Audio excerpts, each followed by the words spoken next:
Mes parents ont dépensé leurs économies pour le mariage de ma sœur jumelle dorée, et maintenant ils veulent que je paie leurs factures d'hôpital. J'ai 23 ans, je suis une femme, et j'ai une sœur jumelle, Alison, avec qui je ne suis pas en bons termes. En fait, je ne lui parle même pas, ni à mes parents. Nous étions au moins en contact, malgré la façon dont ils m'ont traité par le passé, mais ces 2 dernières années, j'ai pris mes distances, et ils n'ont pas pris la peine de me contacter jusqu'à récemment. Alison est mon aînée de 12 minutes, et par défaut, l'enfant chéri parce qu'elle est plus âgée. Mes parents ne voulaient qu'un seul enfant car c'est ce qu'ils avaient prévu, et ils n'avaient pas les moyens d'élever 2 enfants, mais lorsqu'ils l'ont découvert, il était déjà trop tard, et ma mère ne voulait prendre aucun risque. J'ai appris cela au lycée par mon oncle Ivre lors d'une fête de Thanksgiving, et ce fut à peu près le jour où j'ai cessé d'essayer de gagner l'affection de mes parents. Ils ont fait ce qui est le plus naturel pour quelqu'un dans ces circonstances, ils ont donné naissance à 2 enfants et ont décidé que seul l'un d'entre eux serait aimé, et il s'est avéré que ce serait Alison, pas moi. Depuis que nous sommes enfants, la rivalité entre Alison et moi était folle, tout ce qu'elle pouvait faire, j'essayais de le faire mieux juste pour impressionner nos parents, mais ils semblaient me détester encore plus pour avoir surpassé leur enfant doré. Et pour être honnête, Alison n'était pas vraiment intéressée à être meilleure que moi, elle voulait juste que les gens la valident, alors elle faisait semblant de se soucier de la compétition entre nous. Je dois admettre qu'elle était douée pour manipuler et faire croire aux gens qu'elle était vraiment blessée lorsque je faisais mieux qu'elle, ce qui amenait beaucoup de gens à valider ses sentiments et à me rabaisser pour qu'elle se sente mieux. Ces personnes incluaient mes parents, quelques-uns de nos proches, et même certaines personnes du lycée. En résumé, ce que j'ai retiré de cette compétition, ce sont de bonnes notes et beaucoup d'activités parascolaires pour être meilleure que ma sœur, et ce qu'elle en a retiré, c'est de l'attention, de la validation et de la sympathie de la part de mes parents et des autres, car il était clair que j'étais la méchante qui la faisait se sentir inférieure. Avec le recul, je ne pense pas que je changerais cela, mais j'aurais aimé leur avoir mis ça sous le nez davantage à l'époque. Ainsi, il y a 2 ans, nous avons célébré nos 21 ans, nous avions toutes les 2 déjà obtenu notre diplôme. Elle a obtenu son diplôme d'une université ordinaire, mais moi, j'ai obtenu mon diplôme d'une des meilleures écoles de commerce de l'État. Non seulement cela, mais j'étais également major de ma promotion et j'avais aussi obtenu une bourse, ce qui signifiait que mes parents avaient économisé pas mal d'argent sur mon éducation. Et appelez-moi folle, mais je m'attendais vraiment à ce que mes parents en soient heureux. Ils ne l'étaient pas et ne se sont intéressés qu'à Alison et à son avenir parce qu'elle avait à peine réussi. Nous étions toutes les 2 retournées vivre à la maison, mais alors que je travaillais déjà à distance dans un cabinet en tant que stagiaire, Alison cherchait encore un emploi et se faisait rejeter à plusieurs reprises. Mes parents étaient plus préoccupés par cela et n'ont même pas pris la peine de me féliciter ou quoi que ce soit. Je ne peux pas dire que j'étais surprise, mais j'étais déçue. J'ai essayé de cacher ma déception parce qu'à l'époque, je vivais encore chez mes parents et je n'avais pas encore économisé assez pour déménager, donc j'ai décidé de garder mes sentiments pour moi. Mais après notre anniversaire, je n'en pouvais plus. Je m'attendais à ce qu'il fasse quelque chose de grand pour nous, mais la veille de notre anniversaire, j'ai découvert que tout le monde m'avait laissé seul à la maison, et tout ce qu'ils avaient laissé pour moi était un mot disant qu'ils allaient à la plage avec Alison et ses amis et qu'ils seraient de retour dans quelques jours. Je me souviens encore d'avoir été absolument dévasté en lisant ce mot parce qu'ils avaient emmené Alison et ses amis en voyage à la plage tandis que tout ce que j'avais reçu était un mot de joyeux anniversaire et une carte cadeau de $50. Beaucoup de choses avaient été injustes dans mon enfance, mais là, c'était la goutte d'eau. C'était tellement décevant et cruel de leur part que j'ai décidé de déménager ce jour-là et de ne jamais revenir. J'avais quelques amis qui étaient prêts à me laisser rester avec eux jusqu'à ce que je trouve mon propre logement et puisse me le permettre, ce qui ne prendrait pas longtemps car l'entreprise dans laquelle je faisais mon stage allait probablement m'embaucher après la fin du stage. Donc il ne me fallait qu'un endroit où vivre pendant 2 mois tout au plus. J'ai fait mes bagages et emménagé chez un ami sans le dire à mes parents ni à ma sœur, et je n'ai jamais regardé en arrière, pas une seule fois. Ils ne m'ont pas suffisamment manqué pour me demander de revenir non plus, ils m'ont appelé le jour de mon anniversaire, le lendemain de mon déménagement, mais pas pour me souhaiter un joyeux anniversaire, ils voulaient me dire qu'ils seraient bientôt de retour et que je devrais probablement appeler un plombier pour réparer le robinet. Je leur ai dit que je ne vivais plus à la maison et que j'avais déménagé, pensant qu'au moins cette information provoquerait une réaction de leur part, mais je n'ai pas eu cette chance. Mes parents semblaient s'en accommoder, et Alison n'en avait rien à faire, alors c'était la dernière fois que j'ai eu une véritable conversation avec ma famille. Depuis lors, je ne les ai plus revus et je n'ai plus eu de leurs nouvelles non plus. J'ai entendu parler d'Alison de temps en temps par mes amis, et c'est ainsi que j'ai suivi sa vie, mais c'est tout, ils ne savaient rien de mes parents, et mes parents ne savaient rien de moi. J'ai travaillé dur ces 2 dernières années et j'ai maintenant mon propre appartement, ce n'est pas un manoir, mais c'est un bel appartement dans un bon quartier. Le loyer est abordable avec mon salaire, ce qui est génial car la plupart des gens de mon âge n'ont pas réussi à aller aussi loin aussi vite. Je suis contente de la tournure qu'a pris ma vie, et j'ai fait de mon mieux pour ne plus penser à ma famille. Je sais qu'Alison s'est mariée il y a quelques mois avec un homme d'affaires de presque 10 ans son aîné, et qu'elle vit maintenant la belle vie en Californie. Je pensais que tout allait bien avec ma famille, mais il y a 2 jours, j'ai reçu un appel de mon oncle me disant que je devais rendre visite à mes parents rapidement car ils avaient eu un grave accident de voiture et voulaient me voir. Je me suis précipité à l'hôpital aussi vite que possible parce que, bien sûr, je ne suis pas sans cœur à ce point. En arrivant, j'ai découvert qu'ils étaient déjà à l'hôpital depuis quelques jours et qu'ils se remettaient de leurs blessures. Un camion avait percuté leur voiture, et ils avaient survécu, mais avec de graves blessures. Ils n'avaient pas d'assurance santé parce que mon père a toujours cru que si nous prenions soin de nous-mêmes, nous n'aurions jamais besoin d'aller à l'hôpital, ce qui est l'une des opinions les plus stupides que j'ai jamais entendues. Ils avaient d'abord contacté ma sœur, mais elle leur a dit qu'elle ne reviendrait pas et qu'elle ne les aiderait pas non plus.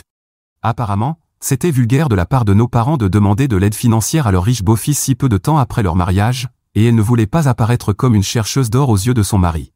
Elle ne voulait pas non plus prendre l'avion parce qu'elle ne pouvait pas simplement laisser sa maison et ses 2 enfants, qui n'étaient même pas les siens, ce sont les enfants de son mari issus d'un précédent mariage. Mais elle était trop occupée à jouer la famille heureuse avec la famille de son mari pour venir voir ses propres parents à l'hôpital après un terrible accident de voiture. Mais ce n'est pas comme si elle aurait pu aider avec les factures, même si elle l'avait voulu, car si son mari n'avait pas été là pour elle, elle n'aurait même pas pu se payer les billets d'avion pour rentrer chez nous, puisqu'elle est maintenant juste une femme au foyer à plein temps pour des enfants qui ne sont même pas les siens. Quelle fille préférée et dorée. Je n'arrivais pas à croire qu'il n'avait même pas eu la décence de m'appeler en premier, mais c'était encore plus irritant quand mon oncle m'a dit que mes parents voulaient maintenant que je paie leurs frais médicaux. Évidemment, c'est une somme énorme, et il me faudra beaucoup de temps pour me remettre d'une telle perte financière. Je ne veux pas avoir à dépenser autant, surtout pour des gens qui ne se sont jamais souciés de moi ni ne m'ont montré de l'amour toute ma vie. Je sais qu'ils ont d'autres proches qui peuvent s'occuper d'eux, et même si je ne paie pas pour eux, quelqu'un d'autre le fera. C'est juste que ce sera probablement plus humiliant pour eux d'accepter de l'argent d'autres personnes, et ils devront sûrement le rembourser beaucoup plus rapidement qu'ils ne l'auraient fait avec moi.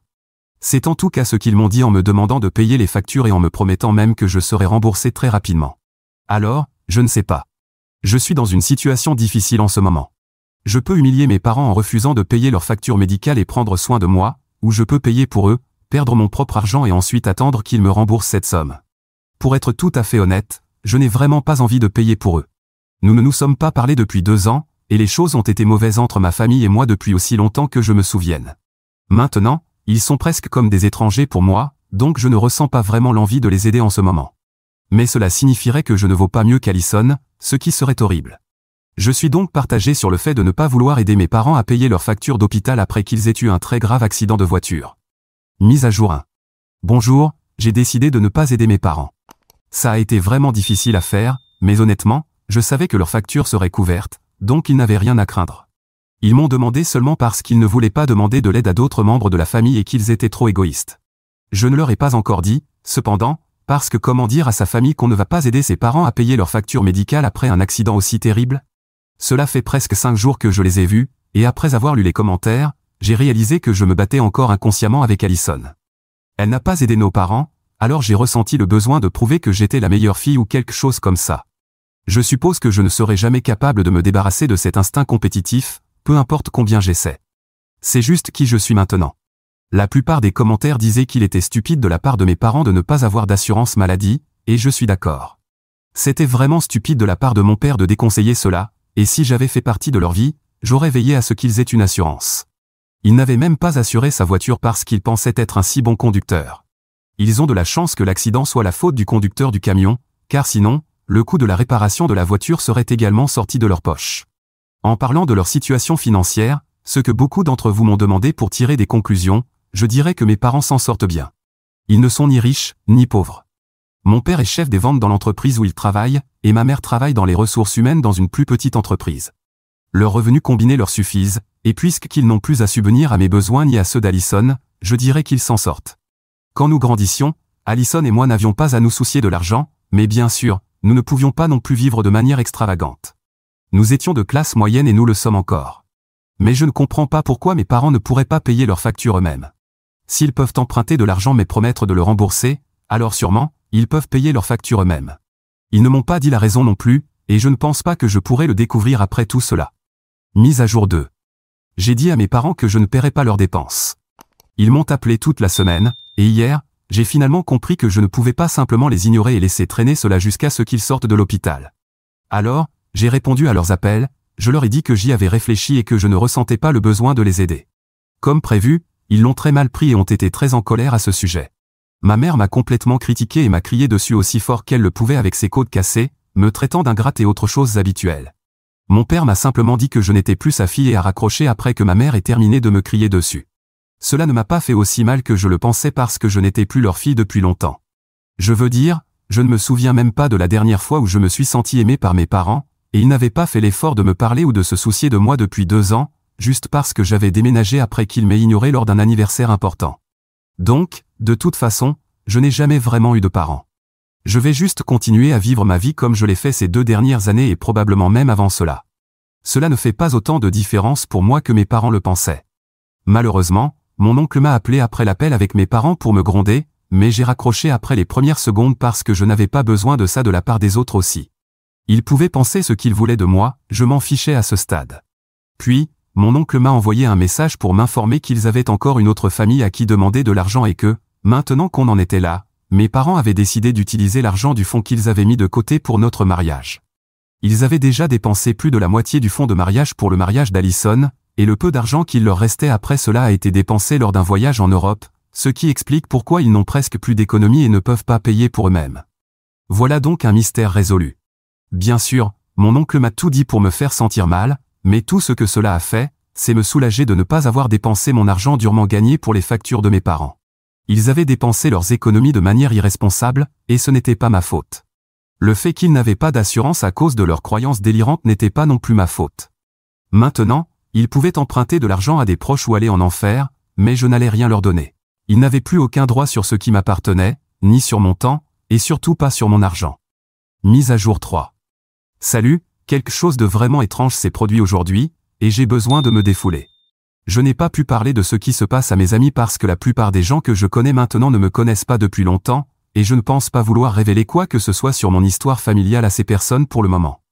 Donc, Reddit est tout ce que j'ai. Quoi qu'il en soit, cela fait presque 2 semaines que je n'ai pas parlé à mes parents. Il y a quelques heures, dans l'après-midi, Alison s'est présentée chez moi, et j'ai été surpris par sa visite soudaine. D'abord parce que je ne pensais pas qu'elle saurait où je vivais, mais une de nos anciennes amies de lycée lui a dit le quartier où je vivais, et elle a demandé autour d'elle pour savoir où j'étais, ce qui lui a demandé beaucoup d'efforts pour me retrouver, moi, parmi tant d'autres. Elle a aussi un look et un comportement très différents de ceux dont je me souvenais. Elle est devenue plus raffinée et sophistiquée, je pense, et c'est une grande différence parce qu'elle parlait encore comme si elle était au lycée, mais maintenant, elle semble plus polie et même mieux éduquée. Sa façon de s'habiller a changé, les bijoux qu'elle porte ont changé, et même son maquillage. J'avais l'impression de ne pas parler à Alison aujourd'hui. Soudainement, tout chez elle a pris de l'âge. Mais une chose n'a pas changé, sa personnalité. Je suppose qu'on ne peut pas mettre du maquillage sur son cœur et dire aux gens de l'appeler Madame Davis, comme elle l'a fait avec elle-même. Sa personnalité et ses croyances n'ont certainement pas subi de rénovation. Je l'ai laissée entrer après qu'elle ait frappé à la porte, et j'ai été vraiment surpris de la voir, mais j'étais aussi curieux de savoir pourquoi elle était venue, alors j'ai décidé de lui parler. Après quelques banalités sur sa vie, où elle m'a raconté tout ce qu'elle avait fait sans que je ne lui demande et s'est vantée de la fabulosité de sa vie de femme au foyer avec 2 petits-enfants, mariée à un homme riche sans autre souci que ses cuticules, j'ai attendu qu'elle arrive au point tout en hochant poliment la tête à son discours ennuyeux sur la manière sous-estimée dont être une femme au foyer traditionnelle et merveilleuse. Elle m'a même conseillé de faire la même chose, donc je n'attendais vraiment qu'une chose, qu'elle arrête de parler de choses hors de propos et qu'elle arrive enfin au but, ce qu'elle a fait après environ 15 minutes de bavardage sur sa vie. Elle m'a dit qu'elle était revenue ici d'elle-même parce que, apparemment, nos parents l'avaient suppliée de venir les voir après l'accident. Ils ne voulaient pas de son argent, mais ils voulaient juste qu'elle soit là pour eux, et après 2 semaines, elle est finalement revenue et a pensé venir me voir aussi afin que nous puissions enterrer la hache de guerre. Jusque-là, tout allait bien. Mais ensuite, elle a commencé à se plaindre de combien nos parents étaient dans le besoin et de combien il manquait de respect à sa nouvelle famille. Elle s'est plainte encore et encore du fait qu'elle avait dû laisser ses 2 bébés avec sa nounou juste pour venir les voir et qu'elle détestait nos parents pour l'avoir forcée à choisir entre eux et ses enfants. Je ne comprendrai jamais pourquoi elle continue à les appeler ses enfants alors qu'ils ne le sont évidemment pas. Elle m'a beaucoup parlé de son mariage et de son mari, même si je ne lui avais rien demandé, et de ce que j'ai compris, l'homme qu'elle a épousé l'a probablement seulement utilisé pour augmenter ses chances d'obtenir au moins une garde partagée de ses enfants, ce qu'il a réussi à obtenir. Mais elle pensait qu'il l'aimait vraiment ou quelque chose du genre. Il était dans une bataille pour la garde depuis un certain temps, et comme il était un homme d'affaires à plein temps, il n'avait pas assez de temps libre pour ses enfants. Son ex-femme utilisait cela contre lui, mais ensuite il a annoncé qu'il était fiancé et qu'il se marierait dès que le divorce serait finalisé, ce qui a fait pencher la balance en sa faveur. Allison m'a raconté tout cela tout en se vantant d'avoir sauvé ses enfants, mais pour moi, cela ressemblait à une utilisation pure et simple. Il ne se connaissait même pas depuis plus d'1 an quand il lui a demandé de l'épouser, donc il était très clair qu'il n'était pas amoureux d'elle. Personne ne tombe amoureux aussi vite, surtout après un divorce, mais elle semblait complètement inconsciente de cela. Ou peut-être qu'elle savait qu'il ne l'était pas, mais elle était prête à fermer les yeux sur cela à cause du solde bancaire conséquent et était d'accord pour être une nounou glorifiée pour les enfants de son mari. En plus de cela, elle était en colère contre ses propres parents pour vouloir qu'elle soit à leur côté après avoir subi un accident très grave, parce que cela lui prenait du temps loin de sa nouvelle famille, qui consistait en un mari qui ne l'aimait probablement pas vraiment et 2 enfants qui n'avaient aucun lien avec elle. Ils allaient tout aussi bien avec leur nounou qu'avec elle. Si le mot ingrat avait un visage, ce serait celui d'Allison. Je ne suis pas fan de mes parents non plus, mais honnêtement, quand elle me parlait de combien ils étaient dans le besoin, je n'arrivais même pas à croire que c'était la fille pour laquelle ils m'avaient rejeté encore et encore. Puis elle est arrivée au but de sa visite et m'a dit qu'elle partait dans 2 jours. Elle avait promis à maman et papa de rester au moins 1 mois, mais elle affirmait qu'elle en avait déjà assez d'entendre parler de l'accident et de combien ils avaient eu la pire expérience de leur vie pour la 10e fois et qu'elle devait rentrer chez elle bientôt. Alors maintenant, elle voulait que je me réconcilie avec eux et prenne sa place parce qu'elle ne voulait pas se sentir coupable, sachant qu'elle avait abandonné ses parents lorsqu'ils avaient besoin qu'elle soit là pour eux. Elle ne savait pas qu'ils m'avaient encore coupé les ponts parce que j'avais refusé de les aider financièrement, probablement parce qu'ils ne parlent pas de moi ou ne pensent pas à moi, donc ils n'ont pas mentionné cela à Allison. Elle était là parce qu'elle voulait de la sympathie de ma part pour avoir dû faire face à nos parents et pour avoir dû quitter sa famille, et maintenant elle voulait utiliser cette sympathie à son avantage pour que je prenne sa place en tant que soutien émotionnel pour nos parents, car elle ne se sentait pas capable de le faire. C'était la manipulation classique d'Allison, mais je la connaissais trop bien pour tomber dans le piège. Je n'avais pas non plus l'intention de lui dire quoi que ce soit alors qu'elle était dans ma maison, ce qui aurait inévitablement mené à une dispute, alors je lui ai dit que j'essaierais, mais je sais que je ne le ferai pas. Elle est partie après m'avoir dit qu'on devrait rester en contact, mais nous savons toutes les deux qu'elle ne le pensait pas. En fait, j'étais contente de la voir partir parce qu'elle n'était pas seulement une personne terrible et narcissique, mais elle était aussi vraiment ennuyeuse à écouter. Je pouvais à peine en placer une pendant qu'elle continuait à parler de sa vie inintéressante en Californie. En gros, elle tourne autour des fêtes, de ses beaux enfants et de son mari. Elle pense qu'elle vit la belle vie, mais pour moi, cela semblait vraiment triste, car son mari ne l'aime visiblement pas, et les enfants passent la moitié de leur temps avec leur mère de toute façon, donc bien sûr, ils vont grandir en préférant leur mère biologique à Allison, et ils le font probablement déjà d'après ce que j'ai entendu. Mais c'est correct parce que c'est la vie qu'elle a choisie pour elle-même, et la vie que je choisis pour moi-même sera une vie très, très loin de ma famille parce qu'ils ne méritent vraiment même pas un quart de mon attention ou de ma sympathie. S'il y a une chose qu'aujourd'hui m'a apprise, c'est que j'avais raison de m'éloigner de mes parents et de ma sœur, car je ne veux pas faire partie de la vie de ces personnes. Ils sont incroyablement égoïstes et cruels, et je doute fortement qu'ils soient capables de penser à quelqu'un d'autre qu'à eux-mêmes, surtout Allison. Honnêtement, j'ai honte d'être lié à des personnes comme ça. Au moins, j'ai enfin pu couper les ponts avec eux pour de bon, et il est peu probable qu'ils puissent me contacter dans un avenir proche. J'ai bloqué Allison dès qu'elle est partie, et j'avais déjà bloqué mes parents ainsi que d'autres membres de la famille depuis quelques jours, donc je pense être à l'abri d'être dérangé par ma famille, du moins pour l'instant. Je prierai pour qu'ils ne tentent plus de me contacter après ça non plus, car je suis bien mieux sans eux.